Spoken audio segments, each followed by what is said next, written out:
Just went final in Sacramento, and if you didn't have a rooting interest in this game, what a wonderful watch. Great energy, great comeback by the Warriors, but it just fell short.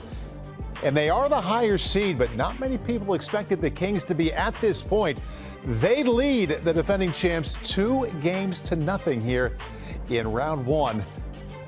So much to get into, so much to discuss and break down with our CBS Sports NBA insider, Bill Reiter. Bill, there are a number of ways that you can take this one, so I'm going to throw it out there and just listen along. What's your headline to match what you just saw? Yeah, Paul, it's the fact that the Sacramento Kings are as good in the postseason so far as they were in the regular season. We knew they were dynamic. We knew De'Aaron Fox, when it wasn't this kind of a game and this kind of a stage, could hit big shots. We knew the offense was incredibly dynamic. It's one thing to do it over the course of 82 regular season games. It's another thing for me, Paul, to see this Kings team go up 2-0, not just against the Golden State Warriors, but I thought a Warriors team that gave him really good basketball for 2 games that the Kings had to battle back against. You said it. These were great games, and somehow, I know it's early in the series, the Kings are up 2-0. Just a reminder to all of us, me, Vegas, all the prognosticators, Draymond Green, that doubted Sacramento at this moment in the postseason, we stand corrected. These guys are for real. What's your surprise level that those words just came out of your mouth minutes after Game 2 went final? The Kings are up 2-0. It's high. And, it's not because they're young, although they are, and it's not just because they're playing the Golden State Warriors. That's part of it. For me, Paul, they're trying to push back on the historical reality that if you are abysmal, either offensively or defensively, you're not supposed to succeed in the postseason. And this is a Kings team, as great as they are, and they are historically excellent on the offensive end. They are an atrocious defensive team over the course of the regular season. And the conventional wisdom in the playoffs is that you cannot bring that lack of balance into the postseason and have success. And I know it's 2 games. I know the Warriors go back home where they've been awesome this year. I know there's a long ways to go. But the biggest surprise for me so far is the fact their Kings are here, despite the fact that defense that we thought would hold them back hasn't been a problem, at least not so far. The Warriors owned the first quarter, but then Sacramento came back and took control in that second. They kept it after halftime. There was a point there in that fourth quarter, Bill, where Golden State continued to come back, and it was tied at 93. At that point, with a few minutes left, which way did you think this was going to go? Yeah, I thought, here come the Warriors, right? I mean, I thought, okay, De'Aaron Fox is going to be the clutch player of the year. That's a relatively new award. I voted for him for that award. But this is a different deal. The molecules in the air feel different in the postseason. I've covered these series. I know what it's like. And you're right. The fact that it was crunch time, that the game was tight, and the fact that Kings are the one that outdueled the Warriors. And really, De'Aaron Fox, in large part, outdueled Steph Curry and Klay Thompson. Obviously, Draymond Green got himself into some trouble and was eliminated, was kicked out of this game, was ejected. The fact that the Kings were able to stare down this Warriors team and look like the group that were unfazed, that had been there before, that could handle the moment, I don't think it's just surprising. I think it's shocking. And again, it's a credit to this team and this organization. You brought up Draymond Green, and let's take it there before we get back to the actual basketball and what might happen, what you think is going to happen from here. But Draymond, flagrant 2, ejected. We see it right here with NBA Commissioner Adam Silver in the stands. What did you make of this scene? It is such a deja vu all over again situation. Shades, Paul, of 2016. Now, that was an NBA Finals when Draymond obviously got himself kicked out of the finals in a game in the finals, and it helped turn the tide. I was actually texting sources whether or not during the game they thought Draymond will miss time. And the answer I got back was somewhere between not sure to probably not, because it's so early in the postseason, and I'm not sure that the NBA wants this series to just be turned on its head because of Draymond Green. But this guy, and look, I love Draymond. I love his passion. We know how critically important he is to the Warriors and how incredible he is as a winner and as a defensive force and just the guts of this team. He's a tough part of the lifeblood of this Warriors championship DNA.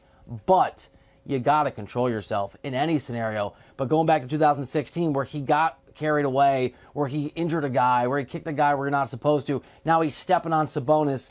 You just can't do it. It's the obvious. You have to be better. You have to be smarter. It's really disappointing if you're a Warriors fan or just a fan of the game, because it puts the Warriors in a position in this game and whatever happens going forward potentially where they're not at full strength against a really tough opponent. And there were so many positives in this game. As I mentioned right when we came on, Bill, if you just love basketball, it was a wonderful game to watch, and you hope it didn't get over, even though you knew it had to end at some point. I want to see that one more time, though, because it was such a defining visual at an important time of this game. And I want to revisit your thoughts that even though he was ejected, you don't think there's more time coming. Go over that again as we watch it. Do you think he deserves more time considering his history? Look, I think that if it was a different team and a different organization, the Warriors, frankly, I think there's a much higher likelihood he would miss time. And Paul, he might. I think it's close, right? I think it's probably 60-40 that he plays. The NBA is a business, and they'll never admit this, but they are incentivized to have the best product on the floor, and they want these games to go as long as possible, right? As long as it's all done on the up and up. They want Draymond Green, when the Warriors are down 2-0, to be on the floor. And I think it's a close call. That said, and you show the image, when he pushes off on Sabonis and when he really puts his weight on him, if the NBA wants to make the argument and wants to make the case he should miss time, I understand it, I get it, and I wouldn't be surprised either way. But I do think, and I know folks in the NBA league office don't appreciate it when I say this, they're a business. They know they're a business. If they can find a way to get Draymond Green on the floor, I personally think they will. All right, as for the business of the Warriors coming back or maybe not coming back, game's only been over a few minutes. I feel like I've heard this a number of times. Steph Curry has never been down 2-0. They've never been down 2-0 in the Steve Kerr era. So how do you think they'll respond to this new territory? All right, so here's the obvious.